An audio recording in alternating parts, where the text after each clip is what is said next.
ஸ்டாலின் அவர்கள் வந்து ஒவ்வொரு மேடையில இருந்து இப்போ இந்த பிரச்சார கூட்டங்கள் எல்லாம் ஆரம்பிச்ச பிறகு ரொம்ப சத்தம் போட்டு சொல்ற விஷயம் வந்து, என்னுடைய ஆட்சி காலத்துல பெண்களுக்கு நிறைய பாதுகாப்பு நான் கொடுத்தேன், என்னுடைய ஆட்சியில பெண்கள் வந்து ரொம்ப சந்தோஷமா இருக்காரு அப்படிங்கிறது பல விதமா அவர் சொல்லிட்டு இருக்காரு.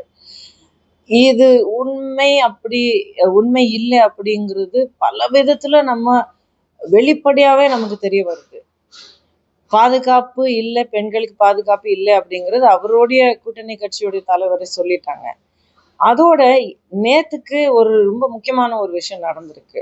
நாடாளுமன்றத்துல பெண்களுக்கு 33% இடஒதுக்கீடு கொடுக்கணும் அப்படிங்கிறதுக்காக அந்த மசோதாவை கொண்டு வந்தது. தோற்கடிக்க வச்சது, முதல் இடத்துல இருந்து பேசி சத்தம் போட்டு போராடி தோற்கடிச்சது திமுகவின் எம்பிக்கள் தான்.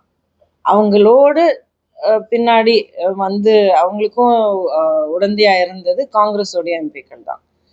இதுல நமக்கு என்ன தெளிவாக புரிய வருதுன்னா, திமுகவின் தலைமை ஸ்டாலின் அவர்கள், அவங்களுடைய எம்பிஸ், அவங்களுடைய தலைவர்கள், இவங்களை விட பெண்களுக்கு எதிர்த்து செயல்படுற வேற யாருமே இருக்க முடியாது அப்படிங்கிறது நமக்கு ரொம்ப ரொம்ப வெளிப்படையா அவங்களுடைய செயல்களாலவே அவங்க நிரூபிச்சுட்டாங்க.